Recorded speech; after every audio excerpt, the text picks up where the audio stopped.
गोविन्दाय नमो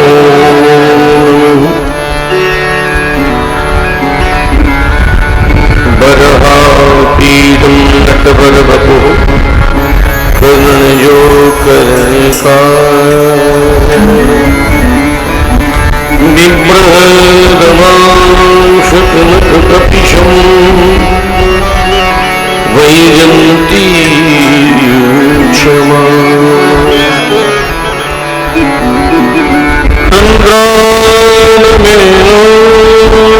सुधया पूरयन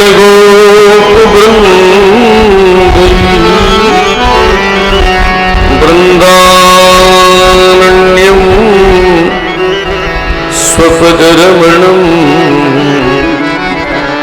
प्राविशद गीतकीर्तिः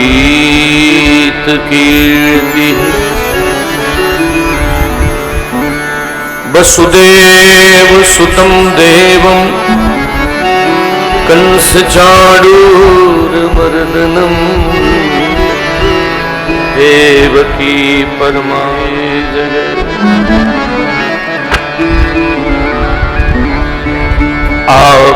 आपदामपहर्तारं दातारं सर्वसंपदां श्रीरामं भूयो भूयो नमामि भूयो भूयो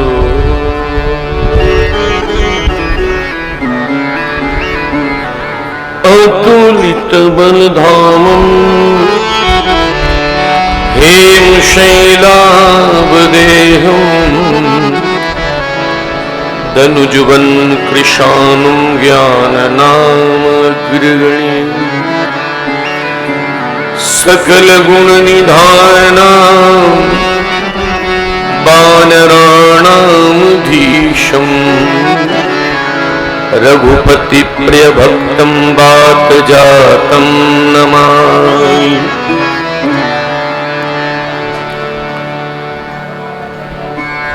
हरे राम राम राम हरे हरे हरे कृष्ण कृष्ण कृष्ण हरे राम राम राम हरे हरे हरे कृष्ण कृष्ण कृष्ण हरे हरे राम राम हरे हरे कृष्ण कृष्ण कृष्ण हरे हरे।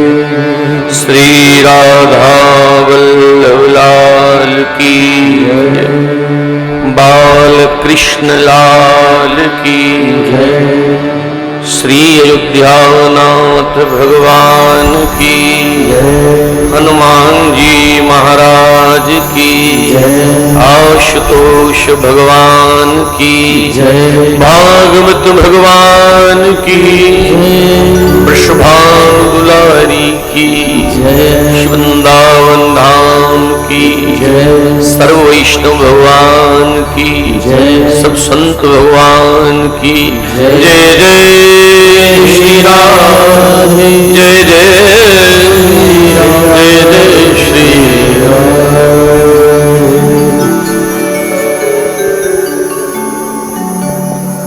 श्यामा प्यारी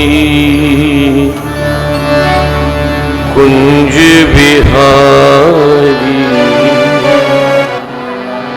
जय जय श्री हरिदास दुलारी श्यामा प्यारी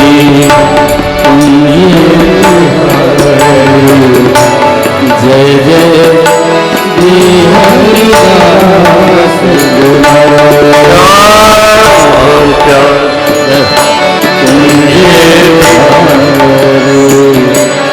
जय जय श्री हरिदास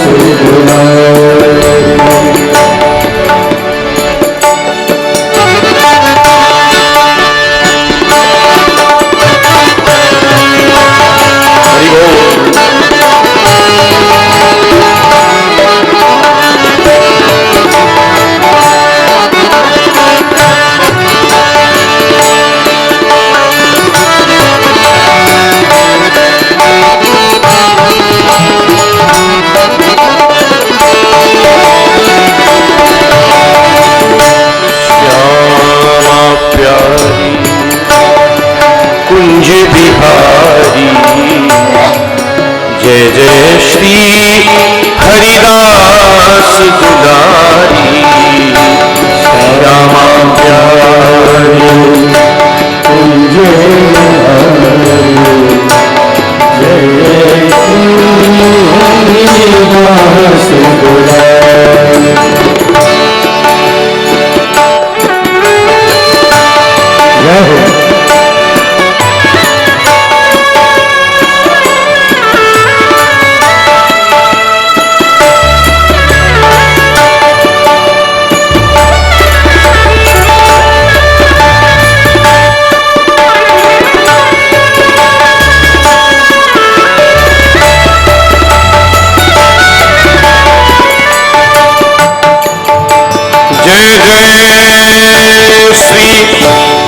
हरिदास दुलारी जय हरिदास दुलारी जय जय श्री वृषभानु दुलारी जय वृषभानु दुलारी श्याम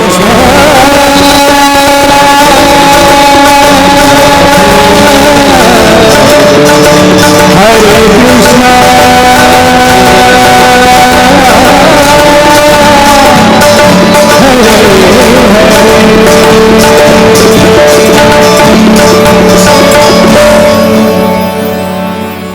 नारायणं नमस्कृत्यै नरं चैव नरोत्तमम् देवीं सरस्वतीं व्यासं ततो जयमुदीरये।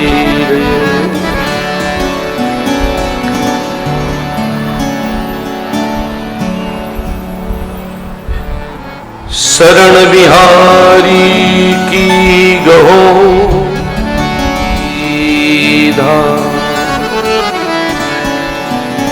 श्री भक्ति भक्त भगवंत गुरु चतुर्नाम बपुए इनके पद वंदन किए नाशै विघ्न अनेक।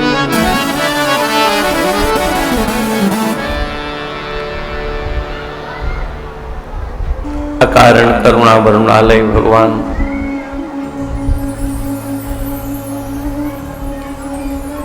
जगदीश्वर जगत नियंता जगत कारण जगत प्राण अखिलेश्वर प्रलोक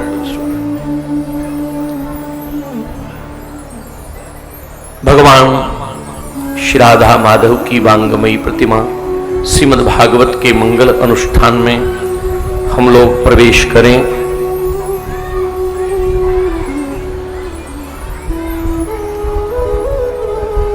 इस पुनीत अनुष्ठान का वे महानुभाव भगवत जिज्ञासा से यहाँ मुझे दर्शन देने पधारे हैं। आप सबके हृदय में बैठे हुए उस अकारण करुणा वरुणालय को यह दास कोटिशः वंदन करते हुए अपनी बात प्रारंभ करे।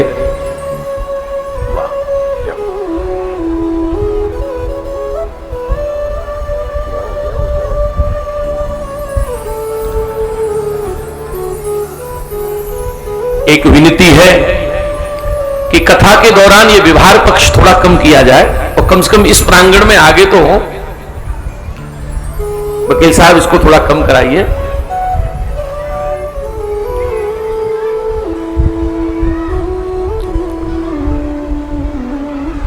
एक अनुभव करें।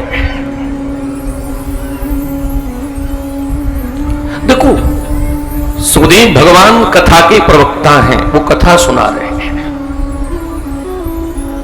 और परीक्षित जी कथा सुन रहे हैं, ऊंची स्थिति में है, इनको कथा की कोई आवश्यकता नहीं। पर अगर इन दोनों को कथा की आवश्यकता नहीं तो उस प्रसंग के 5,500 वर्ष बाद भी कथा क्यों हो रही है, उसका एक ही हाथ है केवल कि आप राम कथा सुनाओ। तो महादेव ने क्या कहा? इतना सम्मान कोई पति अपनी पत्नी को नहीं देगा जितना महादेव ने दिया। क्या बोले? धन्य धन्य को उपकार, कथा का दान श्रेष्ठ दान है।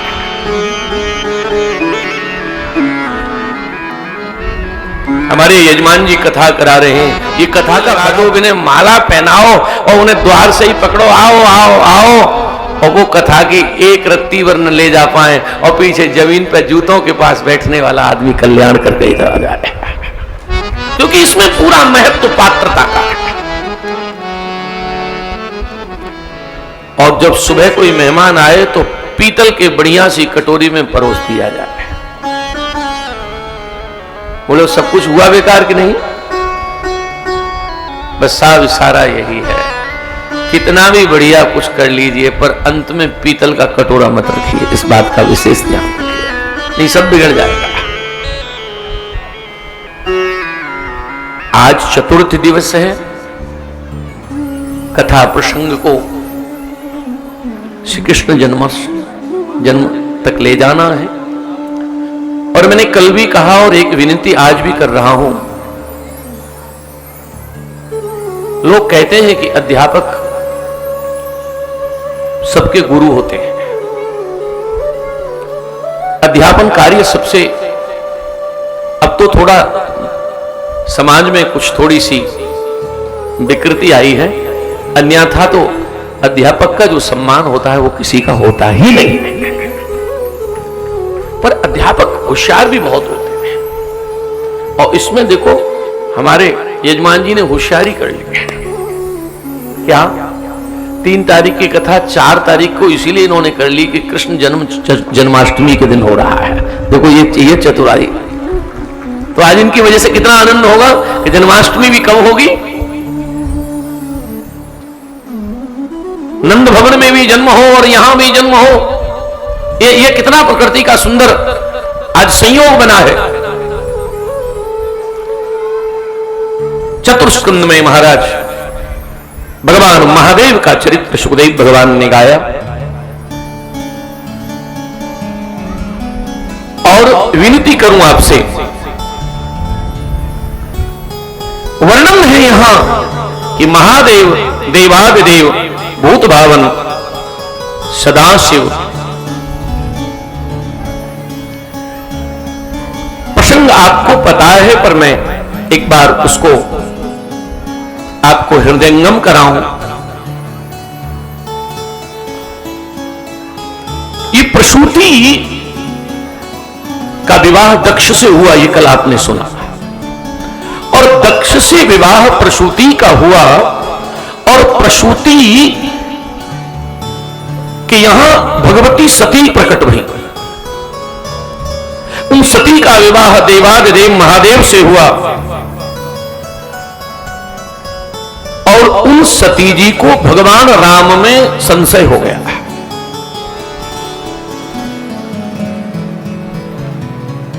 अच्छा, ये भी बड़ी विचित्र बात है, कितने भी ज्ञानी बन जाओ, संशय मन में कब आ जाए इसका कोई भरोसा नहीं है। और भगवान कृष्ण गीता में एक बात कहते हैं, संशयात्मा विनश्यति। अर्जुन, संशय करने वाला आदमी कभी जीवन में सुखी रह ही नहीं सकता। आगे बैठ गए, यहां से कथा सही सुनाई देगी, फिर थोड़ी देर उठे, यहां से तो हल्ला बहुत है, पीछे चले थोड़ा सा, फिर साइड में जाके बैठे, बोले यहां से मुंह नहीं दिख रहा है, फिर पीछे गए। तो ये मान के चलना 5 बजे तक जगह ही बदलनी है और कुछ मिलने वाला नहीं है। संशय जिसके मन में है किसी भी प्रकार का, उनको कोई कल्याण नहीं हो सकता। इसलिए संशय से दूर। और यहां प्रसंग है, भगवती सती को राम में संशय हुआ, और भगवती सती को राम में संशय हुआ।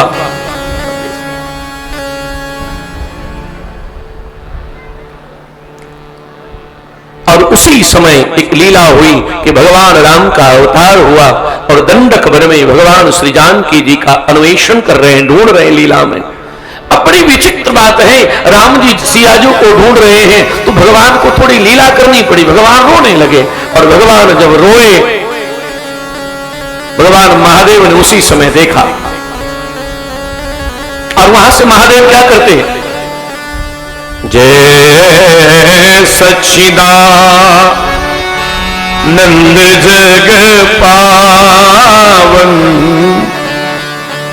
अस कहे चले मनोज न सावन, अस कहे चले मनोज न सावन।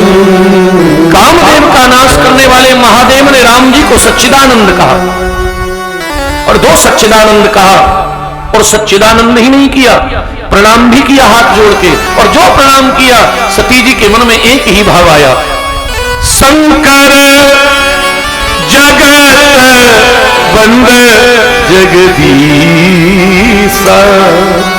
ये तो महादेव है मेरा पति, और मेरा पति महादेव होकर के राजा के बेटे को प्रणाम करे। और सती ने इस बात पर संशय किया, और संशय किया तो सती जी ने भगवान महादेव को टोक दिया, आपको अच्छा लगता है आप प्रणाम कर रहे हैं? देखो एक बात ध्यान रखना, प्रणाम करने से प्रणाम करने वाले को कुछ न कुछ हासिल होता है। प्रणाम करना व्यर्थ कभी जाता ही नहीं। और मैं तो एक बात कहता हूं, प्रणाम करने में बड़ी ताकत है। किसी के मुंह की तरफ मत देखो कि ये हमसे प्रणाम करेगा, अरे हम कर लेंगे, क्या बिगड़ रहा है, इससे फायदा क्या होगा। महाभारत में मैंने एक प्रसंग सुना, महाभारत में एक प्रसंग, महाभारत का युद्ध प्रारंभ हुआ, और युद्ध प्रारंभ हुआ, एक घटना घटी। एक तरफ गुरु द्रोणाचार्य सफेद घोड़े के रथ पर धनुष लिए खड़े, दूसरी तरफ आज उनका युद्ध होना था युधिष्ठिर से। और युधिष्ठिर जैसे ही खड़े हुए, आक्रमण की घोषणा हुई, और आक्रमण की जो घोषणा हुई, युधिष्ठिर जी ने अपने सारथी से कहा, बढ़ाओ रथ आगे। सारथी ने रथ आगे बढ़ाया। जैसे ही रथ आगे बढ़ा, दुर्योधन ने वहीं से कहा, सावधान, कुछ ज्यादा ही आगे चले आ रहे हो। युधिष्ठिर कहने लगे, इस पागल से कौन बात करे। और आगे बढ़े, आज युद्ध किससे होना है? युद्ध द्रोणाचार्य से होना है। युधिष्ठिर जी और आगे बढ़े, द्रोणाचार्य ने धनुष की टंकार दी, सावधान धर्मराज। युधिष्ठिर जी कुछ नहीं बोले, हाँ एक काम जरूर किया, अपना धनुष लेकर के रथ के नीचे रख दिया धनुष। सारथी से कहा बढ़ाओ, क्योंकि धनुष हाथ में नहीं होगा तो सामने से बाहर नहीं होगा। और आगे बढ़े, और जब पास में पहुंचे, बिल्कुल पास में पहुंचे, तो द्रोणाचार्य ने कहा कि सावधान। युधिष्ठिर ने आंख में आंसू भर कहा कि सावधान हूं तभी तो आया हूं, असावधान नहीं हूं, सावधान हूं। क्यों आए हो? बोले आज मैं अपने सामने अपने शत्रु द्रोणाचार्य से युद्ध करने आया हूं, इसलिए अपने गुरु द्रोणाचार्य का आशीर्वाद लेने आया हूं। और जो ये बात कही, द्रोणाचार्य की हिलकी बन गई।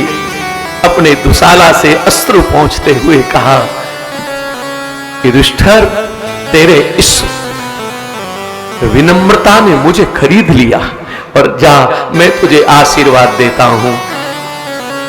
युद्ध तो करूंगा दुर्योधन की ओर से, पर मेरा आशीर्वाद है विजयी भव। ये प्रणाम करने की शक्ति है। अब किसको प्रणाम करके बस में कर सकते हो? आज भगवान महादेव ने प्रणाम किया। मेरी मां ने देखा और मां को शंका हुई। उसके बाद महादेव से कहती है,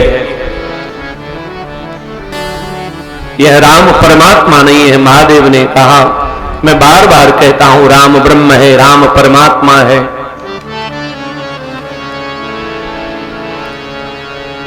सती ने कहा मैं ऐसे नहीं मानूंगी। तब महादेव ने कहा जो तुमरे मन अति संदेह तो तुम जाए परीक्षा ले हो। परीक्षा लेने गई और परीक्षा ली तो पकड़ी गई। बाद में महादेव को पता लगा कि मेरी धर्मपत्नी ने परीक्षा ली है। महादेव ने सती को मन से त्याग दिया और महादेव ने सती को मन से त्यागा। धीरे धीरे समय व्यतीत हुआ और दक्ष प्रजापति के यज्ञ में सती जी ने आग्रह किया कि मैं जाऊंगी। महादेव ने बहुत मना किया। नारी जाति के लिए हमारे यहां एक उपदेश दिया गया है कि नारी को वहां बिल्कुल नहीं जाना चाहिए जहां उनके पति का सम्मान न हो। ये शास्त्र की आज्ञा है। पति का सम्मान न हो तो बिल्कुल नहीं जाना चाहिए।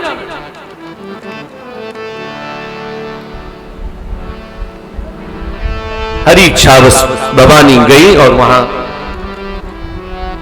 दक्ष ने अपमान बहुत किया। वो सहन नहीं हुआ और भवानी ने दक्ष के यज्ञ में देह त्याग दिया। ये बात अलग अलग तरह शिव महापुराण में लिखा है कि भगवान शंकर स्वयं गए थे। पता लगा तो स्वयं गए। रामायण में लिखा है वीरभद्र को भेजा और भागवत में लिखा है कि स्वयं गए। दक्ष का यज्ञ विध्वंस किया और ये दक्ष का सर महादेव ने काटा। बाद में ब्रह्मा और भगवान विष्णु ने विनती की तो महादेव कहते नागम प्रदेश बालाना। किसी को ज्यादा देखता नहीं, बस इसने दुष्टता की तो दंड दिया। दक्ष के सर पर बकरे का सर लगाया।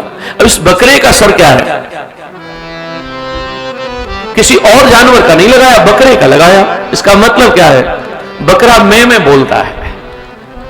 और दक्ष कौन है?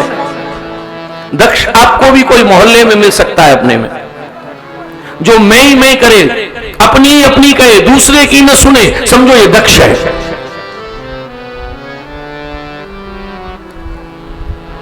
दक्ष को दंड भगवान ने दिया और आगे के चरित्र में शुकदेव भगवान ने कहा राजन, कल के प्रसंग में तुमने सुना यहां मनु महाराज की जो संतान हुई उसमें मनु महाराज की संतान 3 पुत्रियां और 2 पुत्र। पुत्रियों की एक कथा, पुत्र उत्तानपाद और प्रियव्रत। श्री भागवतकार कहते हैं जाए उत्तानपादस्य सुनीति सुरुचिस्तयो सुरुचि प्रेयसी प्रत्युत्तरायत्सुतो द्रव। उत्तानपाद जो राजा हुए उनकी 2 पत्नियां हैं। एक का नाम है सुनीति और एक का सुरुचि। लेकिन विद्वानों ने कहा कि ये सुरुचि और सुनीति कौन है, जरा ध्यान दीजिए। तो एक तो भागवत ने कहा उत्तानपाद कौन है? उत्तानपाद कोई राजा है, ये तो अलग बात है। लेकिन उत्तानपाद का अर्थ होता है, पाद माने चरण, जिसके पांव ऊपर हैं और सर नीचे है। अब आप कहेंगे सर किसका नीचे है? तो भैया ईमानदारी से विचार करो तो हम सब मैया के गर्भ से जब आए तो हम सब उत्तानपाद थे। यही हमारा यही परिचय है, हम उत्तानपाद हैं। तो फिर 2 पत्नी कौन है? तो इस उत्तानपाद जीवात्मा की 2 पत्नी है। सबकी 2 पत्नी है। कौन कौन? सुमति कुमति सबके ओर रही, सुमति कुमति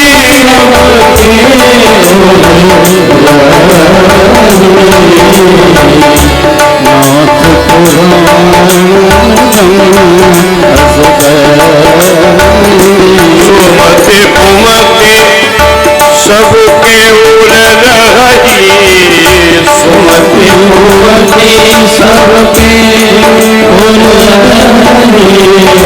नाथ पुराण निगम अस कहिए, नाथ पुराण निगम अस कहिए।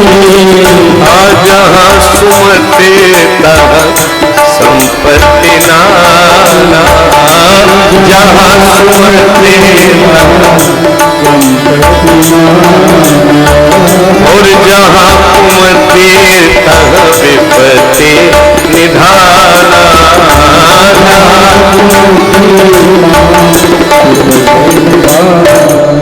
कुछ और नहीं है। इतिहास पढ़ने वालों को एक विनती कर रहा हूं कि रावण से ज्यादा संपत्ति वाला दूसरा आदमी आपने कोई पढ़ा नहीं होगा। लेकिन रावण के यहां बस एक ही चीज है, क्या? कुमति बहुत है। अब एक भाई खाता है और सोता है। अच्छा, एक घर में एक मेंबर ऐसा हो जो खाए और सोए तो घर चलेगा। तो एक भाई खाता है सोता है, अरे और तो और इनके घर में, अब जिस घर की लड़की दंडक वन तक अकेली घूमती हो, ये कुमति नहीं तो क्या है? भैया, एक प्रसंग मुझे स्मरण आया इसलिए कह रहा हूं। रावण के घर में इतनी कुमति है, अब राम जी के घर की सुमति देखी है। विभीषण आए, और विभीषण जब आए तो विभीषण ने रावण के दरबार को छोड़कर राम जी की शरण में आए। और जैसे ही विभीषण आए, आपको सुन के आश्चर्य होगा, विभीषण जब आए, राम जी ने विभीषण को देखा। अच्छा, एक बात बड़ी प्राइवेट बात बताऊं आपको, विभीषण भगत बन के नहीं आए, ये मेरा मानना है जी। आप कहेंगे विभीषण भगत बन के आए, तो एक बात बताओ, अगर विभीषण वास्तव में भगत होते तो हनुमान जी ने कहा तभी चले आते। हनुमान जी ने कहा था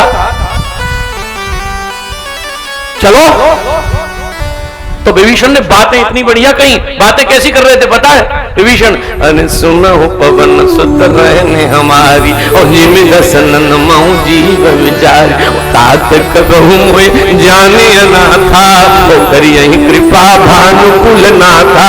हनुमान जी बोले, अज सुनो विभीषण प्रभु के रीति, करे सदा सेवक पर प्रीति,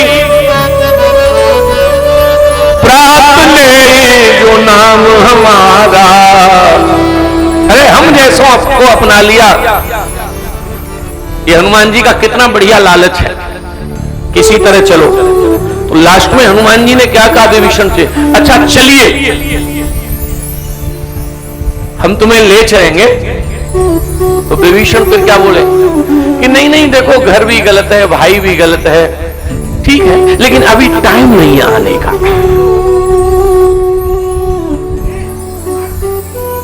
आप कथा करा रहे हैं, भंडारे के बाद आपको बहुत लोग ऐसे मिलेंगे जिनके यहां आपकी निमंत्रण पत्रिका गई है, और वो जब आपको मिलेंगे तो आपको देखते ही कहेंगे कि बड़ा मन था कथा में पर टाइम ही नहीं मिला।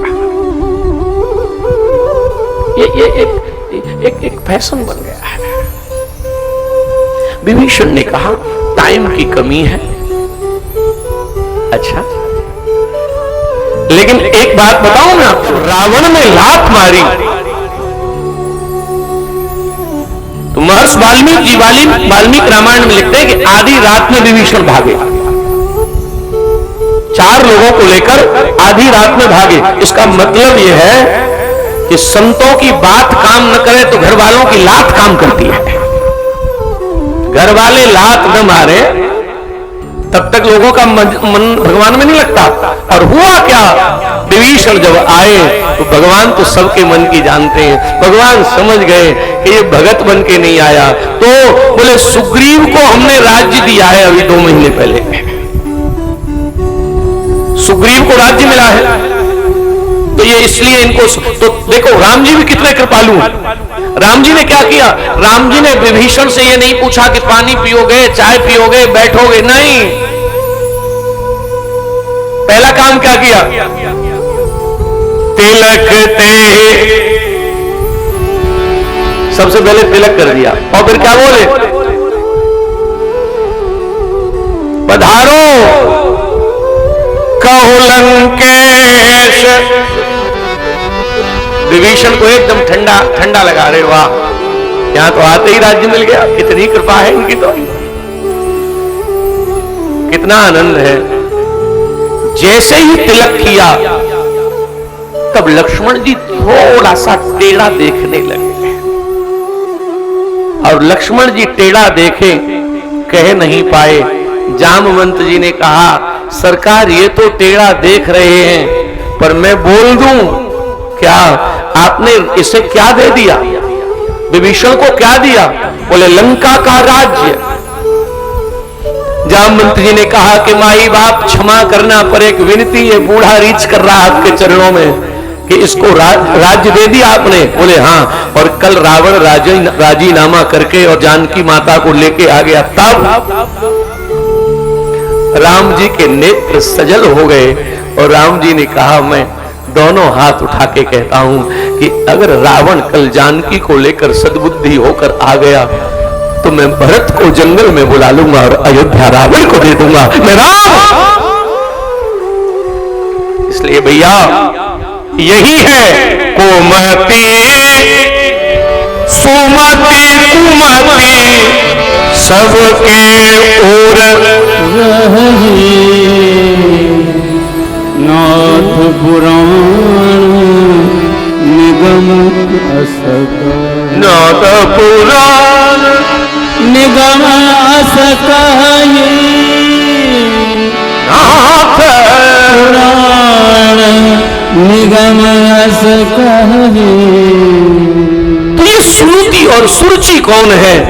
बोले सुनीति ही हमारी सुमति है और सुरुचि ही कुमति है। नीति क्या कहती है? नीति ये कहती है कि इतना बड़ा आयोजन हो रहा है तो हम लोग समय से जाकर कथा में बैठे, ये नीति कहती है। फिर रुचि क्या कहती है? रुचि कहती है कि एक दिन जाएंगे और कथा कराने वालों को शकल दिखा के आ जाएंगे। रुचि हमें विषय की ओर खींचती है और नीति हमें भगवान की ओर खींचती है। सुखदेव भगवान कह रहे हैं, राजन इनके सुनीति के एक बालक हुआ जिसका नाम है ध्रुव, और सुरुचि के एक बालक हुआ जिसका नाम है उत्तम। भागवत में ज्यादा वर्णन नहीं है, पर भक्तमाल आदि में लिखा है कि ध्रुव जी की मां को उत्तानपाद ने घर से निकाल दिया था और जंगल में बाहर कुटिया बना के रहती थी।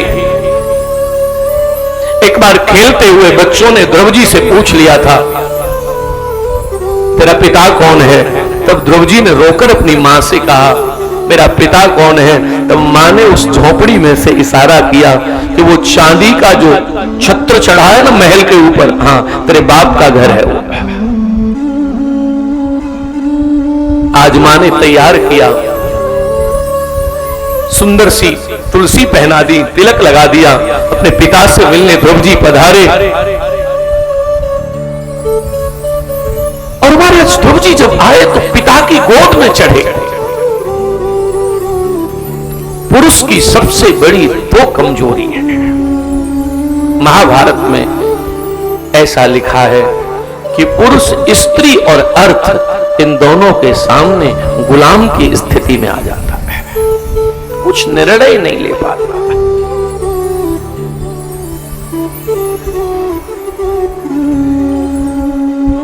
और यहां हुआ, ध्रुव जी जैसे ही पिता की गोद में चढ़े तो सौतेली मां ने ध्रुव जी का हाथ पकड़ा। उतरो, किसने कह दिया इसकी गोद में चढ़ने? उतरो उतरो। अब यहां चलो मां तो सौतेली थी, उतार दिया, पर पिताजी को तो बोलना चाहिए था, नहीं बोल पाए। और सुरुचि बोली क्या? सुरुचि कहती है तपसा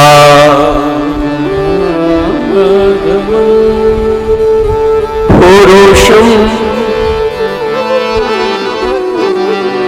तस्वैवान्यं मानु गर्भेपम साधयात्मानं पदीक्षसी नृपास। देखो कितनी बड़ी बात कह रही है। अगर राजा की गोद में बैठना है तो पहले तपस माने भजन करो, और भजन करके भगवान मिले तो उनसे कहना कि मेरी कोख से जन्म दिलवाएं। यानी भगवान के भजन का फल भी अपनी कोख बता रही है। उतार के फेंका, ध्रुव जी गए रोते हुए, और रोते हुए ध्रुव जी ने जाकर अपनी मां के गले से लिपट गए। मां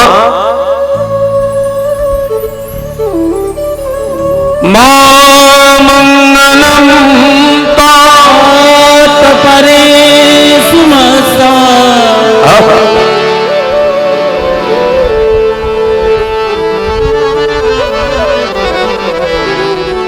भूंगते जनो। हे मां, ये उतारा। रोती हुई मां ने कहा बेटा किसी के बारे में भी खराब मत सोचो। और हमारे बक्सर वाले सरकार कहते थे कि मां ने एक बात कही ध्रुव जी को गले लगा के। महाराज जी कहते थे मां ने चपत लगा के कहा कि जिस पिता की गोद से तुम्हें फेंका है ये नकली है, ये नकली पिता है, तो असली कौन है? मां के मुख से निकल गया असली पिता है हमारे। कैलाश जी आरती के बाद कहते हैं त्वमेव माता। आप इस श्लोक को तो रोज बोलते हो, पर इसमें कभी झांक के देखना। इस श्लोक से एक बात सिद्ध होती है कि परमात्मा ही एक ऐसा है जिसमें सारे संबंध निभ जाते हैं। ध्रुव जी रात में ही निकल गए और महाराज निकले हैं। सुखदेव भगवान बता रहे हैं जंगल में पागलों की तरह भटक रहे हैं।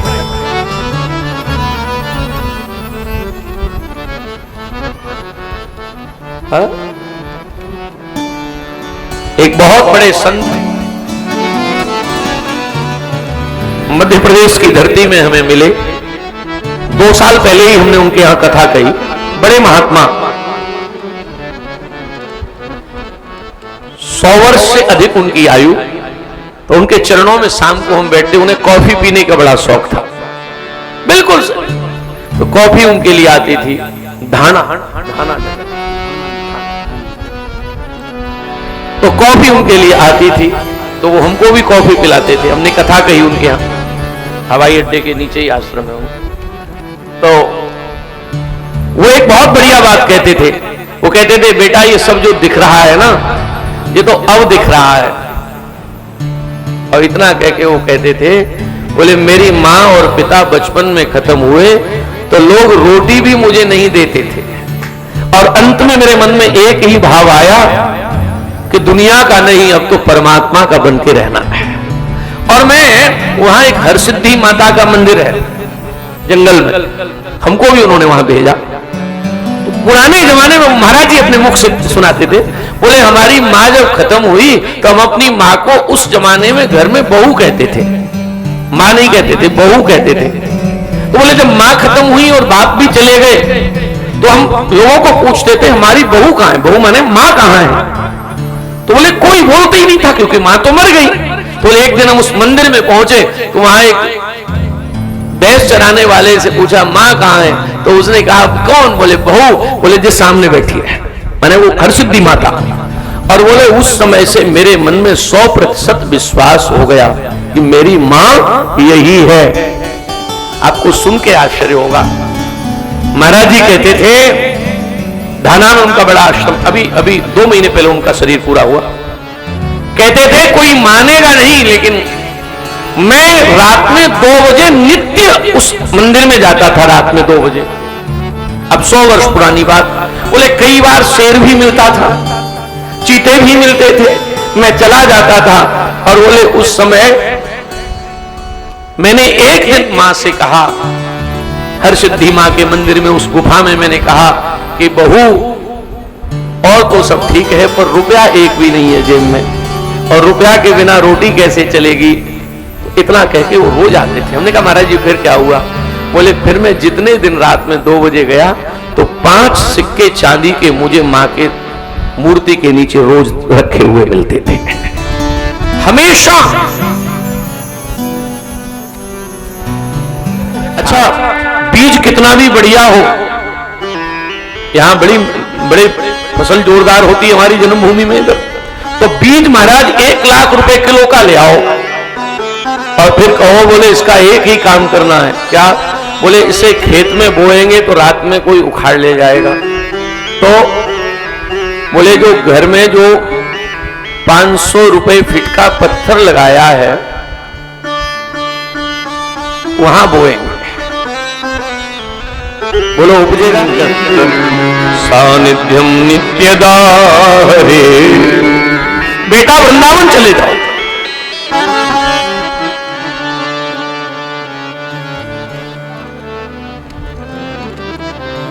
इसलिए मीरा जी ने कहा है लागे, मीरा कहती है लागे वृंदावन को, लागे वृंदावन को, लागे वृंदावन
प्रभु जी महाराज इस मंत्र को लेकर श्रीधाम वृंदावन और मथुरा के बीच में एक ध्रुव टीला जगह है, वहां पहुंचे।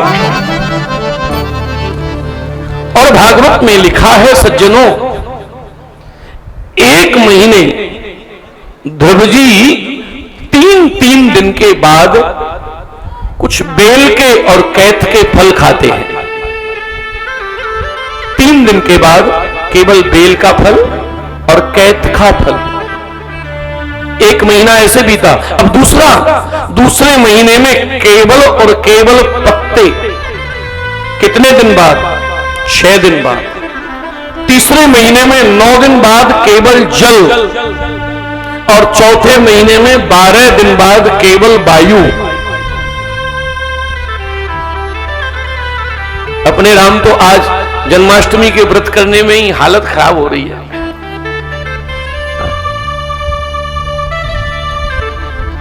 अभी हमारे आश्रम में आज कोई आयोजन था, तो इसलिए मैं यहां आने से पहले वहां एक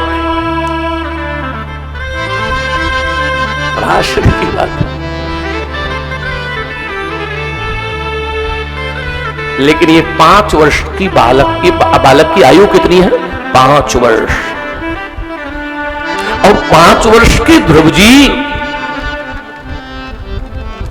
कितने महीने भगवान को पाने में लगे? 5 महीने भी 5 ही लगे। चौथे जन्म जन्म तक तो महाराज हम कितने कितने अमलात्मा विमलात्मा महात्मा यतीन्द्र मुनीन्द्र महाराज भजन करते हैं, कुछ छवि नहीं मिलती। 5 महीने हुए और 5 महीने में नई बही विदा। भागवत में लिखा है नहीं भाई, देखो यहां भागवत में क्या लिखा है? ध्रुव जी को भगवान दर्शन देने नहीं आए। क्या लिखा है? बोले 5 वर्ष के बालक ध्रुव का भगवान दर्शन करने आए। भगवान आ गए, ध्रुव जी के नेत्र बंद हैं। अब जरा कल्पना करो, नेत्र बंद हैं, ध्रुव जी खड़े हैं और भगवान सामने आ गए। तब भगवान ने देखा कि ध्रुव ऐसे तो देख नहीं रहा, भगवान ने अपना शंख बजाया। शंख की ध्वनि से भी ध्रुव जी नहीं जागे, तो भगवान ने जो शंख बजाया था ना, वो लेकर के ध्रुव जी के कपोल पर लगाया। नेत्र खुले, रोने लगे।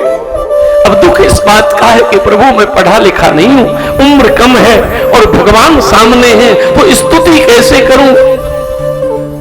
अरे सबरी ने तो रोकर कह दिया था के ही विधि स्तुति करहूं तुम्हारी, मैं स्तुति कैसे करूं?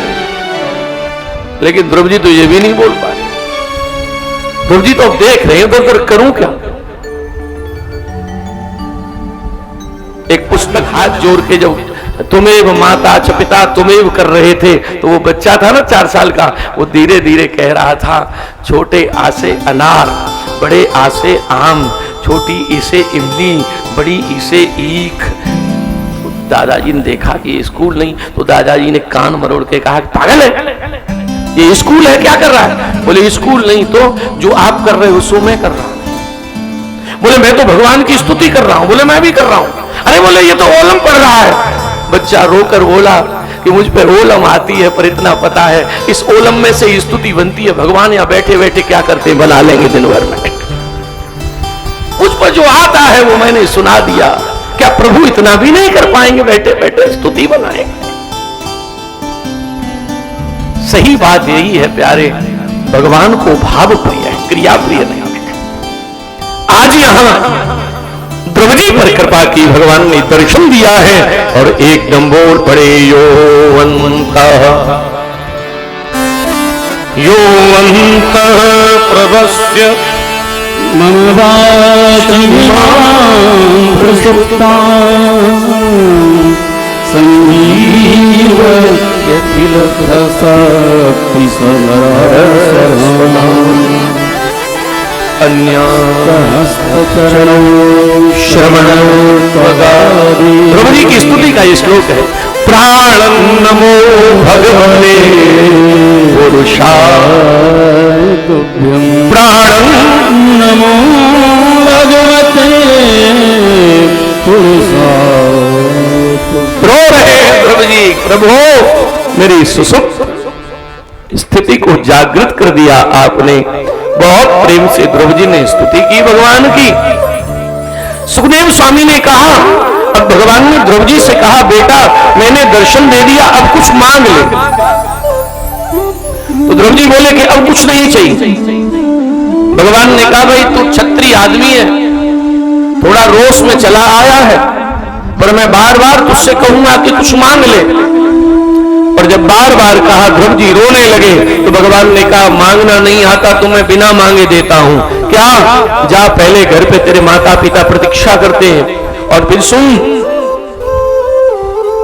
गृहस्थ धर्म का पालन करना, और गृहस्थ धर्म का पालन करके बाद में जब तू संसार से आएगा तो तेरे लिए मैंने एक उत्तम लोक की व्यवस्था की है, जहां सप्तऋषि भी तेरी परिक्रमा करेंगे।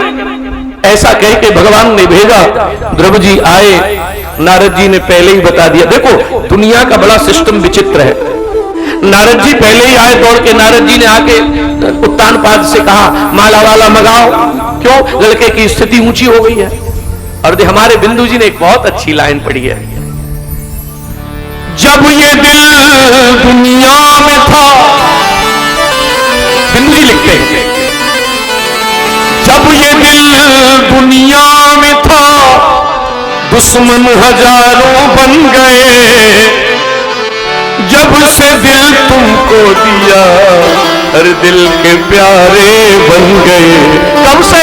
श्याम सुंदर अब तो हम आशिक तुम्हारे बन गए, हम तुम्हारे बन गए और तुम हमारे। जो सौतेली माता ये कह रही थी कि गोद से उतरो, सबसे बढ़िया माला वो ही लाई है गुलाब की। और ध्यान करना, ये जगत का सिस्टम ऐसा ही है। यहां आपसे काम होगा तो लोग आपसे प्रणाम दूसरी तरह से करेंगे, और अगर आपसे काम नहीं है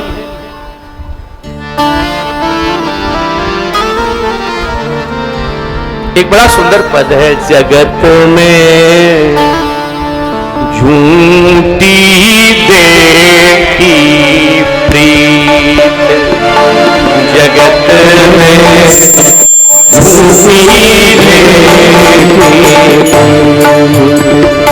जगत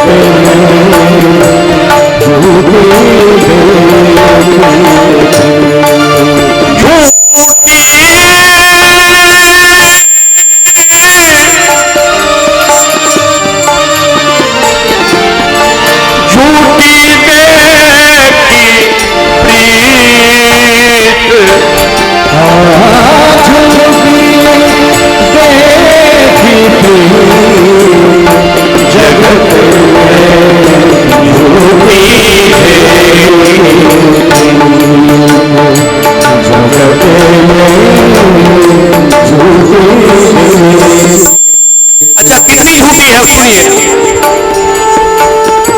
सब है यहाँ मतलब के साथी, सब है यहाँ मतलब के साथी। अच्छा लोग कहते हैं पति पत्नी का संबंध बहुत प्रगाढ़ है। सब है यहाँ मतलब के साथ, सब मतलब के सब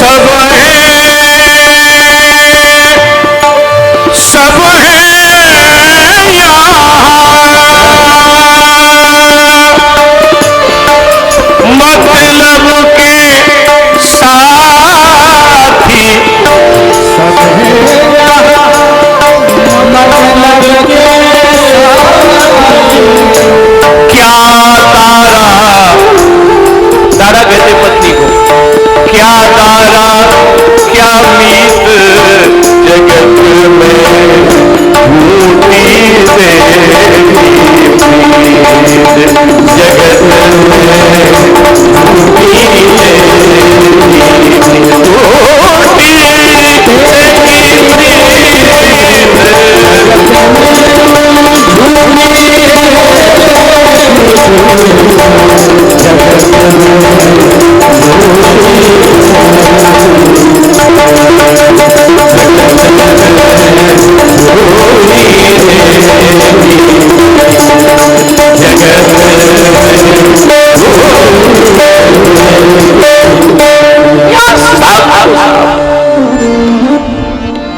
ध्रुव जी का सबने बड़ा सम्मान किया और ध्रुव जी घर आए। सुखदेव भगवान ने कहा, ध्रुव जी ने 60,000 वर्ष तक राजा रह करके राज्य का भोग किया। इनके पुत्र हुए वत्सर और उत्कल। उत्कल जाके बस गए उड़ीसा, जहां से उत्कल प्रदेश, उत्कल का वंश नहीं लेकिन वत्सर का वंश चला। ध्रुव जी के जो सौतेले भाई थे उत्तम, इन पर एक बार यक्षों ने हमला किया। ध्रुव जी स्वयं लड़ने पहुंचे, तब मनु महाराज ने उपदेश दिया ध्रुव को, ध्रुव लड़ना मनुष्यों का कार्य नहीं है तो पशुओं का कार्य है। इसलिए मैं तुम्हें समझाता हूं ध्रुव, ये ऐसा भाव त्याग दो। शुकाचार्य कहते हैं, राजन ध्रुव जी के वंश में आगे चल के एक राजा हुए हैं जिनका नाम है अंग। ये अंग बड़े धर्मात्मा हैं, पर इनका बेटा हुआ बैन, और ये बैन महाराज इतना दुष्ट है, बैन ने पूरे अपने राज्य में एक डिंडोरा पिटवा दिया है। बैन कहता है मेरे राज्य में क्या नहीं होगा, न यष्टव्यम न दातव्यम, न कोई दान करेगा न कोई यज्ञ करेगा। अब आप एक बात निवेदन करें, मैंने कल भी कहा था, आजकल भी कुछ मूर्ख पैदा हो गए हैं तमिलनाडु में, सनातन धर्म मिट जाएगा। अब इन कम बुद्धि वालों को यह पूछो कि सनातन धर्म तो नहीं मिटेगा, पर इस राजा बैन की तरह तुम जरूर मिट जाओगे। उसको हम कितना सहने वाले लोग हैं कि अभी तक उसको सह रहे हैं। अब आप सोचिए, बैन राजा ऐसा ही तो है। बैन राजा कह रहा है मेरे राज्य में कोई हवन नहीं करेगा, मेरे राज्य में कोई दान नहीं करेगा, मेरे राज्य में कोई कथा नहीं होगी, कीर्तन नहीं होगा। और महाराज ये बात शास्त्र कहता है, ऐसे लोगों का भगवान जल्दी ही कल्याण कर देते हैं, ज्यादा देर नहीं लगाते। राजा बैन, ऋषियों को क्रोध आया और एक बार ऋषियों ने इस बैन का वध कर दिया। महाराज ऋषियों ने इस बैन का वध किया और इसकी भुजाओं का मंथन किया। उसकी भुजा से भगवान पृथु और देवी अर्ची का अवतार हुआ। बोलो पृथु भगवान की। पृथु जी नारायण का अवतार है।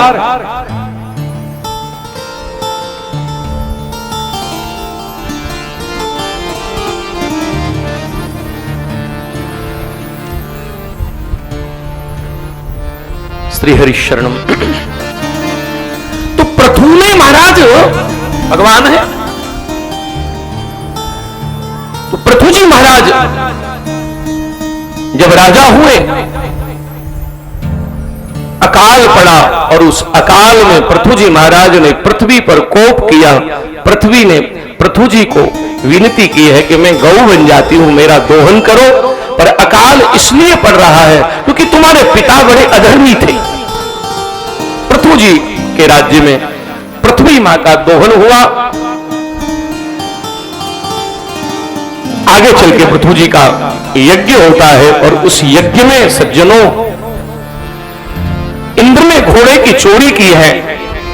अत्रि ऋषि ने इंद्र सहित यज्ञशाला में फूंकने के लिए घोषणा कर दी। तब सनत कुमार पधारे और भगवान नारायण पधारे।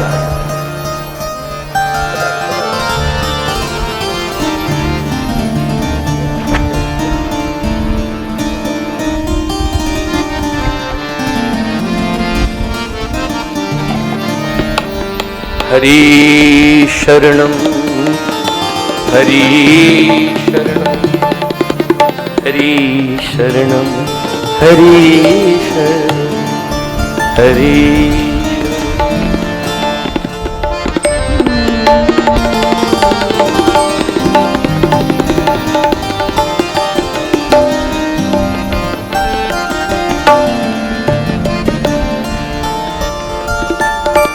देखो, यहां एक बहुत बढ़िया बात है।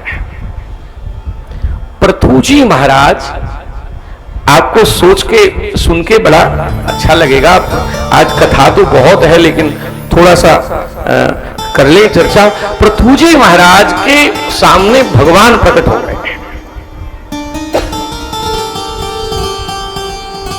अच्छा, पृथुजी के सामने भगवान प्रकट हुए तो मांगा क्या? हम लोग भगवान से क्या मांगते हैं?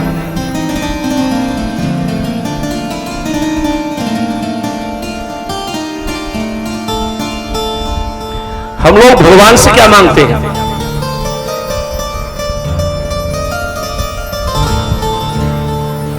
एक बार हम 150 लोगों को साथ लेकर के, आपको बता रहे हैं हम लोग भगवान से कैसे मांगते हैं। हम 150 लोगों को साथ लेकर विदेश में कथा करने गए, मॉरिशस। ज्यादा ज्ञान तो था नहीं, तो एक ऐसे पानी के जहाज में बिठा दिया जो बहुत तेज चलता था। तो अब वो जब चले तो उसमें ऐसा लगे जैसे आज अंतिम दिन है जीवन का। तो उसमें और भी लोग साथ में बैठे। तो हमारे एक धौलपुर की एक सेठानी थी, करोड़पति। आहा, बड़ा सुना।